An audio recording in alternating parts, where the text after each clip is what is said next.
እናቴን يا أمي السلام عليكم ورحمة الله وبركاته أهلا وسهلا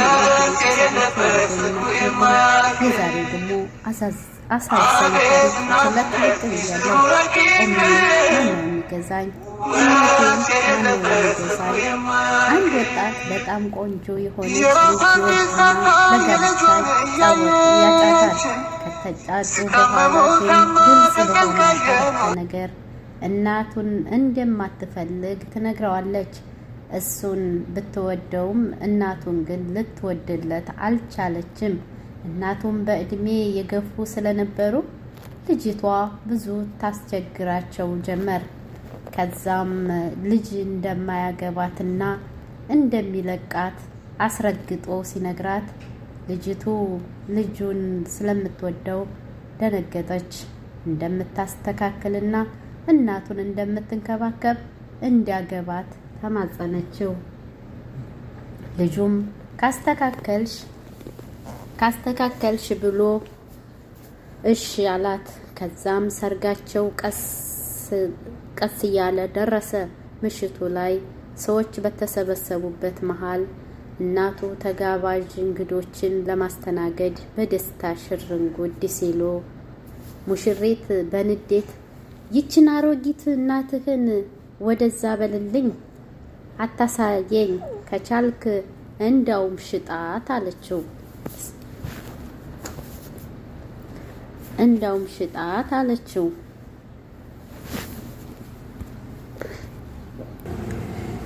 ሙሽሪትን በንዴት ይችን አሮጊት እናትህን ወደዛ በልልኝ፣ አታሳየኝ፣ ከቻልክ እንዳውም ሽጣት አለችው። ልጁም ፈገግ ብሎ ተነሳና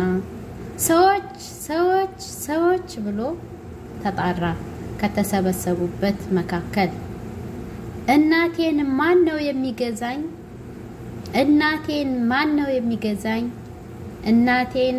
የሚገዛኝ ብሎ 3 ጊዜ በተከታታይ መጣራት ጀመረ። እናቱም ከልጃቸው አንደበት የሰሙትን ማመን አቃታቸው። ማዘንና ማልቀስ ጀመሩ። እንግዶቹን በጣም ተገረሙ፣ አዘኑ። ከዛም ሙሽራው ወደ ሙሽሪት ዘወር አለና አየሽ የኔ ሙሽራ፣ አየሽ የኔ ሚስት፣ እናቴን ማንም ሊገዛት አልቻለም። ለምን እንደሆነ ታውቂያለሽ? ምክንያቱም እናት ውድ ነች። እናቴ ከምንም በላይ ውድ ነች። እናቴ ለኔ ከምንም በላይ ውድ ነች። ዋጋ አይተምናትም። እኔ ግን እናቴን እገዛታለሁ። አንቺን ደግሞ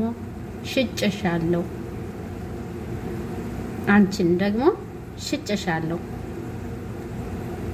ፈትቼሻለሁ በማለት የሰርጉን ቀለበቱን ከፊቷ ላይ መወርወር ትቶላት እናቱን ይዞ ሲወጣ ወዲያው ከእንግዶቹ አንዱ ተከተለውና እንዲህ አለው፣ ለሴት ልጅ ከአንተ የተሻለ ጥሩ ልጅ አላገኝም። ፈቃደኛ ከሆንክ ልጄን ልዳርክ ብሎት ልጁን ይዞ ወደ ቤቱ ወሰደው። ልጁም የዛን ሰው ልጅ ሲመለከታት እጅግ ውበትና አደበኛ ነበረች። አገባትም። ለባሏም ሆነ ለባሏ እናት ፍቅሯን ያለ ገደብ ትሰጣቸውና ትንከባከባቸው ጀመር። የወለደቻት እናቷ እስክትመስላት ድረስ የሚጠበቅባትን ሁሉ መወጣት ጀመረች። መልካምና ደስተኛ የሆነ ህይወት ይኖሩ ጀመር። አጃኢብ ነው። አንድ ነገር ለአላህ ብሎ አላህ የተሻለውን ይወፍቀዋልና። እህቴ እኔ ከዚህ ታሪክ ብዙ ተማርኩኝ። ከዚህ ታሪክ ብዙ ቁም ነገሮችን ተማሪበት። ለጓደኞችሽም አጋሪያቸው። ወደ መልካሙ ነገር ያመላከተ ሰው የሰራውን ሰው ያህል አጅር ያገኛል። ይህንንም ያሉት የኛ አዛኝ ነብይ ረሱል ሰለላሁ ዐለይሂ ወሰለም እንደሆኑ አትዘንጉ። አለይሂ ሰላቱ ወሰላም እንደዚችም አይነት ሴት አስተዋይነት አለች። ከባለቤቴ ጋር ትዳር ከመሰረትን 21 ዓመት ሞላን። ባለቤቴ አንድ ራሴን እንድትሸብት ያደረገኝ ጥያቄ አቀረበችልኝ። 21 ዓመት ካንተ ጋር ስኖር አንድም ቀን ከእናትህ ጋር ለመዝናናት ስትወጣ አይቼህ ካላውቅም። ዛሬ ማታ እናትህን እራት ግብዣ ጋብዛትና አዝናናት አለችኝ አለ። ውዷ ባለቤቴ ባቀረበችልኝ ሀሳብ ከመገረም በላይ መሰጠኝ። ተስማማሁኝ። እናም ወደ እናቴ ጋር ደወልኩላት። እማ ዛሬ ካንቺ ጋር ሽርሽር መውጣት እፈልጋለሁ አልኳት። ደነገጠች። ምን ነው ሰላም አይደለህም እንዴ? ልጆችህ ምን ሆኑ? ባለቤትህ ሰላም አይደለች እንዴ? በማለት እናት የድንጋጤ ጥያቄዎቿን አርከፈከፈችብኝ አለ። አብሽሪማ ሁሌም ሰላም ነው። ካንቺ ጋር ለመዝናናት ፈልጌ ነው አልኳት። በጣም ደስ አላት። ተስማማች። ወደ ማታ ተዘጋጅተሽ ጠብቂኝ አልኳት። በቀጠሮዬ ሰዓት ወደ እናቴ ጋር ሄድኩኝ። እናቴ በረንዳው ላይ ቆማ እየጠበቀች ነበር። እናቴ ሁለመናዋ ተቃይሯል። እርጅና ተጫውተውባታል። ሰላምታ ከተለዋወጥን በኋላ ወደ መኪናዬ አስገብቻት ጉዞ ጀመርን። እናቴ በጣም ደስታ ይነበብባታል። ልጄ ዛሬ ካንተ ጋር ሽርሽር እንደምወጣ ለሰፈር ሰዎች ሁሉ እንዲሁም ለዘመድ አዝማዶች በሙሉ ተናግሬያለሁ። በጣም ከመደሰቷ የተነሳ አንድም የምታውቀው አልቀራትም። ወሬውን ለሁሉም አዳርሰዋለች። ወደ ሆቴል ይዣት ሄድኩኝ። አስተናጋጅ የምግብ ዝርዝር ወረቀት የያዘ ኩፐን ሰጠን። ኡሚ ምረጭ አልኳት። ፈገግ አለች። ከእርጅና የተነሳ ማየት እንደማትችል ተረዳሁ። ላንብብልሽ አልኳት። ልጅ እያለ ሆቴል ቤት ገብተን ልንመገብ ስንል የምግብ ዝርዝር አነብልህ ነበር። አሁን እንግዲህ እዳህን ክፈል ብላ ፈገግ አለች። እኔም ፈገግ ብዬ አነበብኩላት። የለበሰችውን ልብስ ስመለከት ከ19 ዓመት በፊት የሞተው አባቴ የገዛላት የመጨረሻ ልብሷ እንደነበረ አስታወስኩ።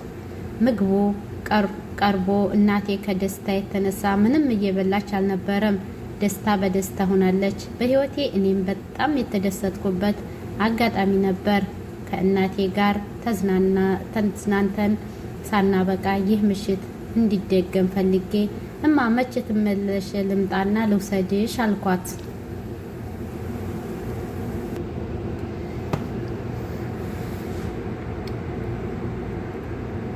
እሺ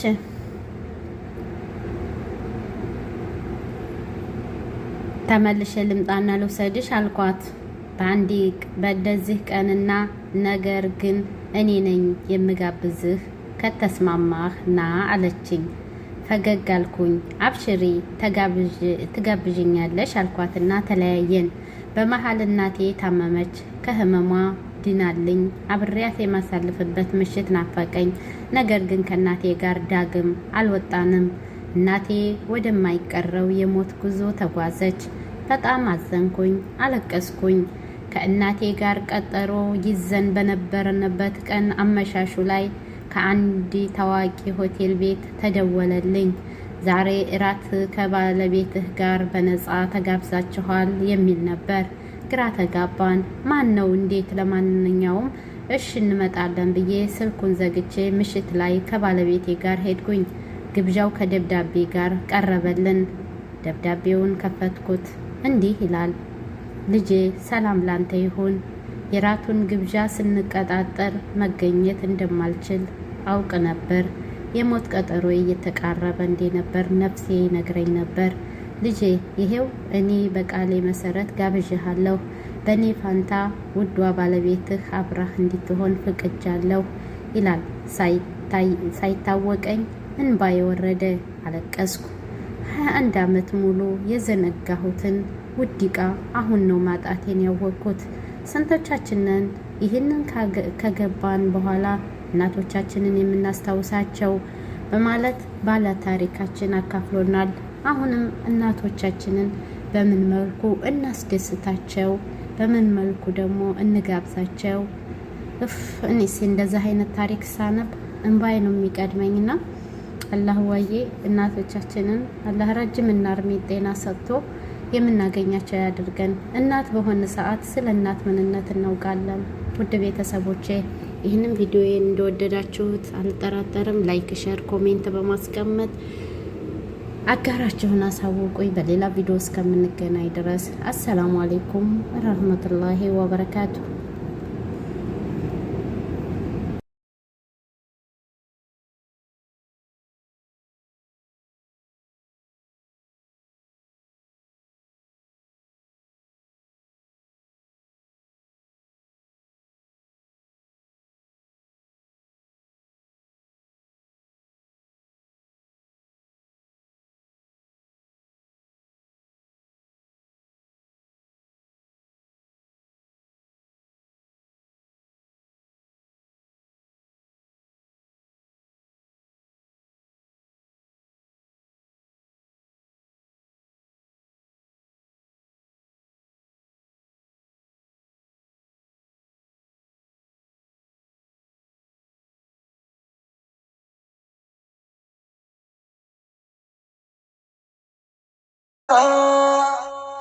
ምንም ቢቸግራት ልጇን የማትረሳ